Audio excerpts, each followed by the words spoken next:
अस्सलाम वालेकुम गाइस। तो आज हम बेसिकली डिस्कस करने वाले हैं निमोनिया। तो निमोनिया बेसिकली कोई भी इन्फेक्शन हमारे जब लंग में होता है तो हम उसके लिए एक टर्म यूज़ करते हैं जिसको हम निमोनिया कहते हैं।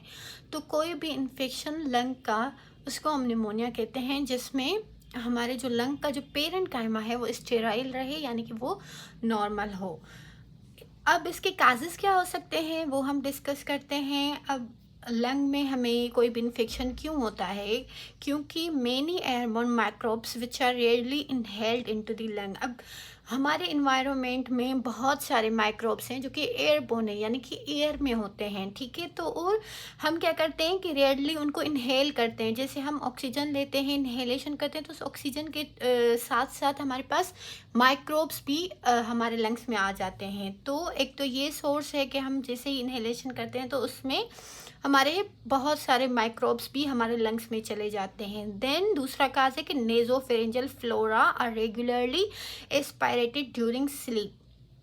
तो जो नेज़ो यानी कि जो हमारे नेज़ल कैविटी में और जो हमारी फेरिंग्स में या हमारी ओरल कैविटी में जो फ्लोरा है, नॉर्मली जो बैक्टीरिया हमारे पड़े हुए हैं कमेंसेस, वो अगर लंग में चले जाएं due to the some reason aspiration हो जाए, जिससे सलाइवा अक्यूमुलेट हो जाती है और ड्यूरिंग स्लीप हमें पता नहीं चलता, वो हम एस्पायरेट कर लेते हैं।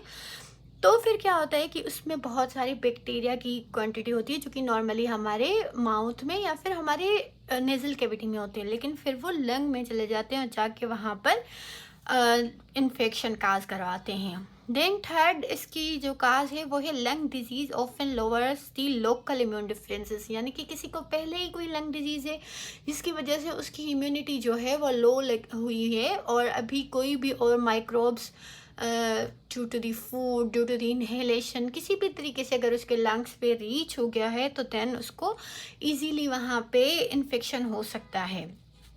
अब हम निमोनिया को जब डिवाइड करेंगे तो हम इसको, एक तो अक्यूट निमोनिया होता है और एक हमारे पास क्रॉनिक होता है। अक्यूट आपको पता है जो शॉर्ट टाइम में प्रेजेंट करे उसको हम अक्यूट कहेंगे, एंड देन जो बहुत टाइम के बाद आए जिसमें इतने ज़्यादा सिम्टम्स नहीं हो और वो परसिस्टेंट हो काफ़ी टाइम से, यानी कि वीक्स टू मंथ और ईयर से, तो हम उसको फिर क्रॉनिक में रखेंगे। देन इसकी सेकंड क्लासिफिकेशन है according to the aetiological agents, ठीक है। तो ईटियोलॉजिकल एजेंट्स के हिसाब से हमने इसको क्लासीफाई किया हुआ है। तो सबसे पहले हमारे पास कम्युनिटी एक्वायर्ड बैक्टीरियल निमोनिया आ जाएगा, ठीक है। तो अब ईटियोलॉजिकल फैक्टर्स या तो बैक्टीरिया हो सकते हैं, या तो वायरस हो सकते हैं, या फिर फंजाई हो सकते हैं। तो सबसे पहले हम बैक्टीरियल का देखते हैं, जिसमें हमारे पास क्लिनिकल सेटिंग क्या होगी, कम्युनिटी एक्वायर्ड। कम्युनिटी एक्वायर्ड मतलब जो हम नॉर्मली घरों में होते हैं, अपने ये सोशल लाइफ एंजॉय कर रहे होते हैं, तो वहाँ पे जो हमारी कम्युनिटी होती है उससे हमें होने वाले नमूनिया को हम कम्युनिटी एक्वायर्ड नमूनिया कहते हैं। और उसके ईटियोलॉजिकल फैक्टर्स एजेंट्स कौन कौन से हैं?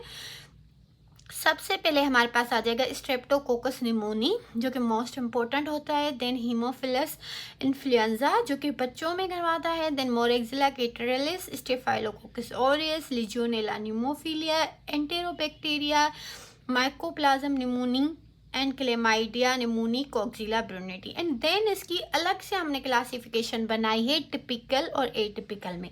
तो ये अभी जो सारे बैक्टीरियाज थे ये हमारे पास टिपिकल निमोनिया करवाते हैं। अभी हम आपको बताते हैं कि टिपिकल और एटिपिकल निमोनिया में क्या डिफरेंस होता है।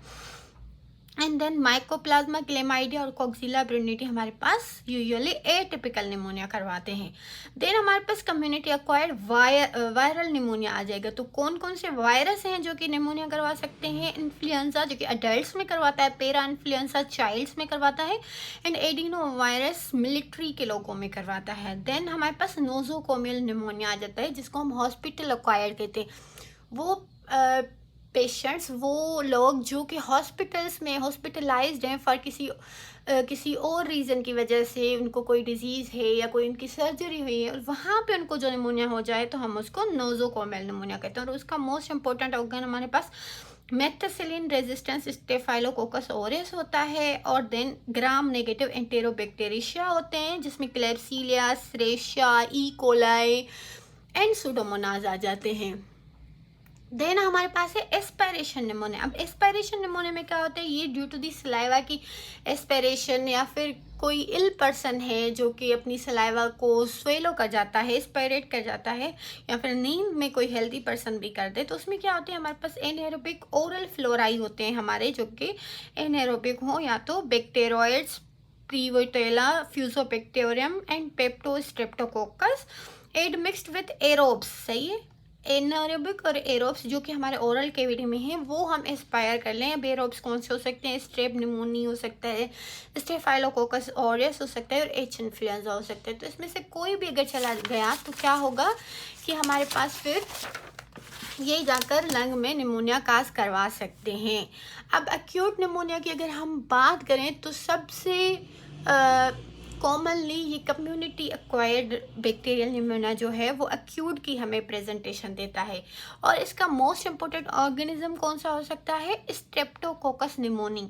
अब ये जो स्ट्रेप्टोकोकस निमोनी है ये वैसे तो नॉर्मली हमारे ओरल कैविटीज़ में रहता है, बट ये किस टू क्लिनिकल सेटिंग्स में ये क्या करवा सकते हैं कि इंक्रीज फ्रिक्वेंसी हो जाती है इसकी निमोनिया काज करवाने की। एक तो chronic disease such as the chronic heart failure, COPD और डायबिटीज़, वो पेशेंट्स जिनको पहले से ही कोई और डिजीज़ हो जिसकी वजह से उनकी इम्यूनिटी लो हुई है, जैसे कि क्रोनिक हार्ट फेलियर का पेशेंट है, सीओपीडी का पेशेंट है, या फिर डायबिटीज़ का पेशेंट है। देन दूसरा काज है कि कंजेनाइटल और acquired defects in the immunoglobulin production, या फिर एड्स। सही है, तो कंजेनाइटल अगर कोई मतलब बाय बर्थ उसको आईजी यानी कि इम्यूनोग्लोबिन प्रोडक्शन नहीं हो रही, या फिर किसी को एड्स है जिसकी वजह से उसकी इम्यूनिटी लो हुई है, डिक्रीज और एब्सेंट स्प्लीनिक फंक्शन, या किसी में अगर स्प्लीन फंक्शन नहीं कर रहा due to the sickle cell disease और उसके किसी वजह से स्प्लीन को रिमूव कर दिया गया है, तो फिर उन बंदों में ये community acquired bacterial pneumonia Streptococcus से ज़्यादा हो सकता है। अब इसकी डायग्नोसिस कैसे कर सकते हैं हम, कि presence of neutrophils in the sputum, हम उस बंदे का स्पूटम लेंगे और इस स्पूटम को जब हम स्लाइड पे रख के टेस्ट करेंगे तो वहाँ पे हमें gram positive Lancet shape diplococci मिलेंगे, तो हम कहेंगे कि ये स्ट्रेप्टोकोकस निमोनी की वजह से इसको निमोनिया हुआ है। Isolation of pneumonia from the blood culture, या फिर हम उसकी ब्लड कल्चर करवाएं और उसमें हमें स्ट्रेप्टोकोकस निमोनी मिले, या फिर देन ये हो गया हमारे streptococcus pneumoniae. And then other causes जो मैंने आपको बताए थे, ईटियोलॉजिकल फैक्टर्स क्या थे, एच इन्फ्लुएंजा, ये क्या करवाता है, ये life threatening community acquired pneumonia करवाते हैं इन चिल्ड्रेंस। सही है, वो अडल्ट में करवा रहा था स्ट्रेप्टोकोकस निमोनिया, और ये चाइल्ड्स में करवाता है। दूसरा था मोरेक्सिला कैटेरियलिस, ये ओल्डर इंडिविजुअल्स में करवाता है। स्टेफाइलोकोकस ऑरियस, ये सेकेंडरी बैक्टीरियल निमोनिया करवाता है इन चिल्ड्रेंस एंड हेल्दी इंडिविजुअल्स। ठीक है, हमारा स्ट्रेप्टोकोकस किस में करवा रहा था, वो पेशेंट जिनमें पहले ही कोई क्रोनिक डिजीज है, कोई अल्कोहलिक पेशेंट है, कोई एस्प्लीनिक पेशेंट है, या फिर कोई जिसकी इम्यूनिटी कम है, यानी कि एड्स का पेशेंट, या कंजेनाइटल जिसमें इम्यूनोग्लोबिन प्रोड्यूस ही नहीं हो रहे, तो उसमें। लेकिन स्टेफाइलोकोकस ऑरियस जो है वो नॉर्मली हमारे हेल्दी इंडिविजुअल्स में भी काज करवा सकता है निमोनिया। देन आ जाएगा हमारे पास क्लेब्सिलिया निमोनी, ये क्या करवाता है कि ये mostly gram negative bacterial pneumonia cause करवाता है, और ये मतलब मेल नरिश्ड पेशेंट हो, डेलीबेटेड हो, क्रोनिक अल्कोहलिक्स पेशेंट हो, तो उसमें ये क्लेब्सिलिया निमोनिया जो है वो निमोनिया काज करवा सकता है। इनमें क्या होगा, हमें डायग्नोस्टिक फीचर क्या होगा कि इसमें थिक एंड जेलेटिनियस स्पूटम जो है वो करेक्टरिस्टिक्स होता है इसके, तो यानी कि जो पेशेंट हमारे पास आएंगे उसके हम जब स्पूटम की एग्जामिनेशन करेंगे तो वो थिक और जेली लाइक जेलेटिनियस होगा। देन सूडोमोनास एरुजिनोसा जो है वो सिस्टिक फाइब्रोसिस वाले पेशेंट्स में हमारे पास निमोनिया करवाता है। सिस्टिक फाइब्रोसिस में क्या होता है कि हमारे जो म्यूकस है वो बहुत थिक हो जाती है, तो हमारी जो म्यूकस अंदर ब्रोंकस में है वो फंस जाती है, तो वहाँ पे एक बैक्टीरियाज को जो है वो मीडियम मिल जाता है, और ख़ास करके सूडोमोनास एरुजिनोसा को, क्योंकि वो वहाँ से रेडिकेट नहीं हो सकता, तो वो वहाँ पे क्या करेगा कि वहाँ पे वो ग्रो करेगा, मल्टीप्लाई करेगा, और वहाँ पे वो निमोनिया काज करवा सकता है। देन हमारे पास आ जाएगा लिजियोनेला न्यूमोफिलिया। अब लीजोनीला न्यूमोफिलिया जो है वो वाटर कूलिंग टावर्स या वाटर सप्लाईज के थ्रू जो है वो निमोनिया काज करवा सकता है, यानी कि ये वाटर कूलर सेटिंग्स में जो है वो हमारे पास निमोनिया काज करवाता है। देन माइकोप्लाज्मा निमोनिया जो है वो common in children's and young adult में काज करवाता है। ये एटिपिकल निमोनिया काज करवाता है। जो पहले अभी हमने डिस्कस किए हैं सारे वो टिपिकल निमोनिया काज करवाते हैं, लेकिन माइकोप्लाज्मा निमोनिया जो है वो एटिपिकल निमोनिया काज करवाता है। अब on the basis of morphology हमने इसको टिपिकल और एटिपिकल निमोनिया में डिवाइड किया है। अब टिपिकल निमोनिया में क्या होता है कि हमें कंसोलिडेशंस मिलती हैं। कंसोलिडेशंस क्या होती हैं कि हमारे जो लंग का टिश्यू है, ये जो एल्विलाई है, वो यूजुअली एयर से फिल्ड होते हैं, लेकिन जब वो एयर के अलावा किसी और मटेरियल से फिल्ड हो जाए, फॉर एग्जांपल किसी लिक्विड से, किसी पस से फिल हो जाए, या फिर एडिमा फ्लूइड उसमें आ जाए, यानी कि एयर रिप्लेस हो जाए बाय द फ्लूइड और हमारा लंग का जो वो टिश्यू है वो सॉलिडिफाई हो जाए, तो हम फिर उसको कंसोलिडेटेड एरिया कहते हैं। तो इसी बेसिस पे हमने इसको टिपिकल और एटिपिकल निमोनिया में डिवाइड किया है, यानी कि जो टिपिकल निमोनिया होंगी उनमें हमें कंसोलिडेशंस मिलेंगी और जो एटिपिकल निमोनिया है उसमें हमें कंसोलिडेशन नहीं मिलेंगी। तो फर्दर टिपिकल निमोनिया जो है उसको हमने मॉर्फोलॉजी की बेसिस पे 2 में डिवाइड किया है सब टाइप्स में। एक होता है हमारे पास ब्रोंको निमोनिया और एक होता है लोबार निमोनिया। ब्रोंको निमोनिया में क्या होता है कि हमें पेची कंसोलिडेशन मिलती है, यानी कि पेचेस की फॉर्म में हमें वाइट पेचेस की तरह मिलेगा। और देन लोबार निमोनिया में हमें homogeneous consolidation of a large portion of lobe और इंटायर लोब मिलेगी, यानी कि लोबार में हमें पूरा लोब एक जो है वो इन्वॉल्व हो सकता है, उसकी कंसोलिडेशन हो सकती है, या फिर लोब का बहुत बड़ा लार्ज वाला पोर्शन इन्वॉल्व हो सकता है। अब इनके डिफरेंस देख लेते हैं कि ब्रोंको निमोनिया में क्या होगा कि infection begins in the bronchi and x tends downward. ठीक है, इन्फेक्शन जो है वो हमारा ब्रोंकाई से बिगिन होगा और फिर एल्विलाई तक जाएगा, डाउनवर्ड एक्सटेंड होगा। एंड लोबार निमोनिया में हमारे पास एल्व्यूलर स्पेसिस से इन्फेक्शन बिगिन होगा एंड एक्सटेंड करेगा इनटू दी ब्रोंकाई। अब ये जो ब्रोंको निमोनिया है वो यूजुअली बायलेटरल होता है और ये यूनिलेटरल होता है। इसके ऑर्गेनिज्म ग्राम नेगेटिव बेसिलाई यानी कि ई कोलाई सूडोमोनास में ये ज़्यादा ब्रोंको निमोनिया होते हैं। और स्ट्रेप निमोनिया में हमें जो है वो क्या मिल सकता है, स्ट्रेप निमोनिया में हमें लोबार निमोनिया मिल सकता है। ऑन द एक्सरे जब हम उनका करवाएंगे तो हमें यहाँ पे ब्रोंको निमोनिया में पेची कंसोलिडेशन, पेची वाइट ओपेसिटीज मिलेंगी। एंड लोबार निमोनिया में हमें लोबार कंसोलिडेशन यानी कि पूरा लोब एक इन्वॉल्व मिलेगा, उसकी कंसोलिडेशन मिलेगी, उसकी ओपेसिटी मिलेगी। देन ब्रोंको निमोनिया में हमें प्लूरल इन्वॉल्वमेंट मिलेगी जो कि अनकॉमन होती है, नहीं मिल सकती हमें, यानी कि हमें जो प्लूरल मेम्ब्रेन्स हैं वो इन्वॉल्व नहीं होंगी, लेकिन लोबार निमोनिया में ये कॉमन होता है। देन ब्रोंको निमोनिया जो है वो यूजुअली चिल्ड्रेंस में या फिर ओल्ड एज के पेशेंट्स में होता है, लेकिन लोबार निमोनिया में अडल्ट्स में मिलता है। अब जो ब्रोंको निमोनिया है वो यूजुअली लोअर लोब्स को अफेक्ट करता है एंड जो लोबार निमोनिया है वो लोअर और मिडिल लोब्स दोनों को इन्वॉल्व करता है। अब जो हमारे पास लोबार निमोनिया है उसकी 4 स्टेजेस हैं। ठीक है, तो अब 1 बाय 1 हम इसकी स्टेजेस को डिस्कस करते हैं। तो स्टेज 1 में हमें कंजेशन मिलेगी, यानी कि जब हम उसकी हिस्टोलॉजी करेंगे हम उस लंग के टिश्यू की, तो हमें क्या मिलेगा, स्टेज 1 में हमें कंजेशन मिलेगा। अब ग्रोसली अगर हम लंग को देखेंगे तो उसमें red congested heavy bogie lungs मिलेंगे हमें। एंड माइक्रोस्कोपली हमें क्या मिलेगा, एल्वेलर कैपिलरीज जो होंगी वो डायलेटेड होंगी, alveoli contain oedema fluid, air is, लेकिन एयर अभी तक प्रेजेंट होगी। स्टेज 2 में हमें रीड हेपेटाइजेशन मिलेगी जो कि 2 to 4 डे पे होती है।